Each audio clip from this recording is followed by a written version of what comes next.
When I think back of the 10 things that really drove all ours, that really propelled us to that next level, that was able to help us really be great for on the market for a sale, these are the areas that I focused on with the team. One, we absolutely had to do yearly budgets. You have to know where you're going in order to get there. So it's super important to know, like, each department what you're going to need revenue wise, in addition to how many calls you need to have in order to come in, how much money you can spend on those calls. Like, there's so much um varying level of detail that you have to get through. It's hard to get there initially, and it's worth the extra time to really dig into that. We always had ours done in November of the previous year for the following year. So it's a super huge critical part of making sure that you're setting yourself up for the year.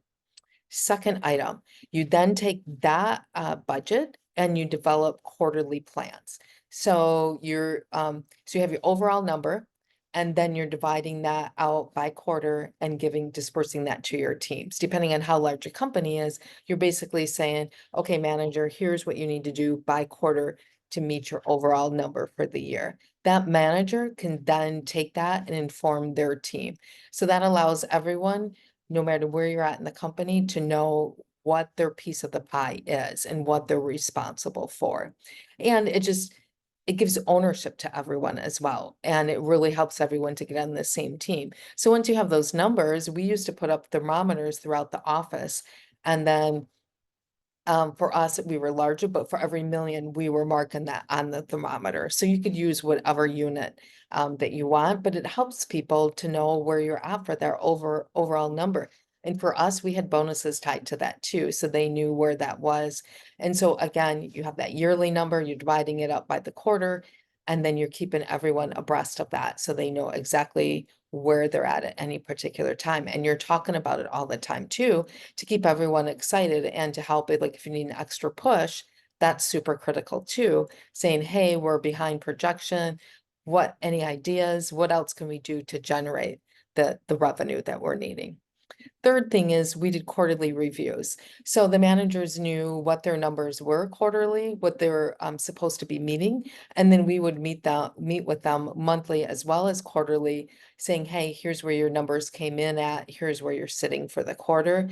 And then they knew if they had to make up, like if the first two quarters weren't great, they knew Q3 and Q4, they had to make up for Q1 and Q2. Or if they had overage, that was great. They could breathe a little bit, sigh of relief, and then if they didn't hit another one, it wasn't so bad. Ultimately, they knew where they had to be at the end of the day. Next, like I mentioned, we did monthly reviews. And so that allowed us to see, okay, monthly reviews, reviewed those at the executive level, but we also reviewed it at the manager level too. And so I was always looking with the directors saying, okay, we're a little off this month. What do we need to do? Let's tighten up here and there. Or, hey, we're on pace. What else is there anything we need to get approved that we can go ahead and purchase, stuff like that. We were just always monitoring because I never wanted to get to the end of the year and suddenly have like all this that we had to make up and we're like suddenly negative and we're scrambling at the end of the year. I was just watching on a daily and a weekly basis. And so by the end of the month, I knew pretty much where we were sitting, and then we were adjusting things continuously. Next, getting out of the financial realm were employee surveys. We did those anywhere from 1 to 2 times a year. These are great. It could be, I would say we average anywhere from 10 to 20 questions, asking all kinds of things. Some were open-ended, some weren't. We were asking them to rate us on all different things. And so we did ours anonymously, and they could go into a Google document, give all their feedback. And then I personally was reading through every one of those. You can see a lot in those surveys. You'll see trends. Suddenly there's one person, two-person, 10 people, 20 people saying, hey, the communication here is to be desired. What can we do to make it different? So I then would read through all of those, see where the trends were, and I responded to every single one. In addition, we posted those to everyone. So everyone could see what the questions were that were asked, how we were ranked on things. I really believe that was one of the huge drivers of how our culture became better and better and better. Because it really helped us to see where we were lacking, and then we could, make a change from that standpoint. And we weren't afraid to let everyone see what everyone else was saying about us, whether it be good or bad. But the key is, if you're going to do that, make sure you respond and make sure you actually follow through on doing what you say you're going to do. Next were quarterly KPI reviews. We had KPIs on everyone, and we made sure that everyone had a KPI review done on them each quarter. Can be hard in the beginning to get them up and going. We struggled with that as well, but we made sure that they were scheduled out for the quarter. And so, if we had like our plumbing manager, who had 25 people, he was doing his in a way, he had someone helping and getting those scheduled out just to make sure that they were all getting done, because it's only fair for the person. It doesn't matter how many people you have on your team, you need to make sure you're giving them feedback. So instead of doing 25 people in 1 week, he broke his out over the quarter, so it wasn't as intimidating. Because anyone who's done KPI reviews knows they're intense. And the way we did ours is that the manager would give it to the employee and ask the employee to fill it out, and the manager would fill it out as well. And then they would meet up and talk about where the differences were. And it was a great way. Quarterly KPIs didn't necessarily mean that there were raises involved. Could be, couldn't be, just it would depend on where that person was and how long they had been with us and all of that. But super, super important so that the employee knows exactly where they stand. And it's important to, just so there aren't any surprises. So get those scheduled out.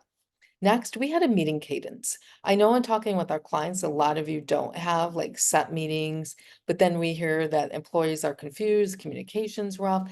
Meeting cadences are super, super important. So decide what they need to be. Are you doing daily huddles? Are you doing it as a whole company? Are you doing it by department? That's really going to vary on the size of your company, but you definitely want to make sure you have some type of meeting cadence.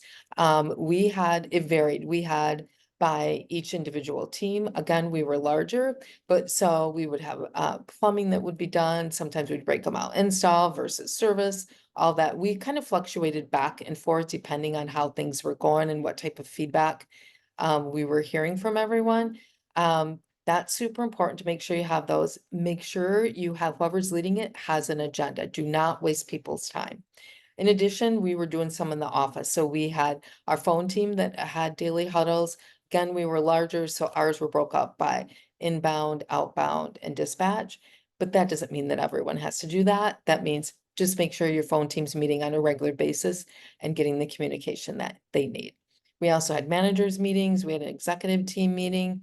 Again, the importance is be consistent. Make sure you have an agenda and make sure the meetings are being productive. Don't just have a meeting to have a meeting. Next up, long-term vision. We know where we wanted to go, what the plan was for year 1, year 3, and year 5. Make sure you have that figured out and to communicate to the appropriate people. Doesn't mean the whole office, every employee needs to know that. They can understand like, oh, hey, 5 years from now, you want to be at whatever a dollar amount. That's fine. And then you just like, maybe your managers know a little bit more. Maybe they know that you're going to open up a new division, add on some services for year 3, something like that. Just make sure you have that vision and then that you're communicating it out to the appropriate people. Again, the more people can understand the vision of the company, the better off you're going to be to have people like behind it and really being excited about it and generating that excitement throughout. Next, strong management and executive team. Again, because we were larger, we had an executive team as well as a management team. Didn't matter, like if it's just one or several or different layers, whatever, just make sure that the team is super strong that you have in place. Don't just give someone a management title because they've been with you for 5 years. Make sure they have the capability to bring you to that next level, whatever they may look like, and then make sure they understand your vision, whatever that may be. Vision for the year. Make sure they're hearing from you, they're meeting with you on a regular basis. They understand how they're doing as a manager, as an executive, director, team, whatever. They have to know because they're responsible for taking that information to their team. So what that's going to allow you to do is to get out of the day-to-day. It's very important for you not to micromanage, to make sure that you're leading the strategy for the company. Okay, the last thing that really propelled us were processes. We really didn't have any processes in place.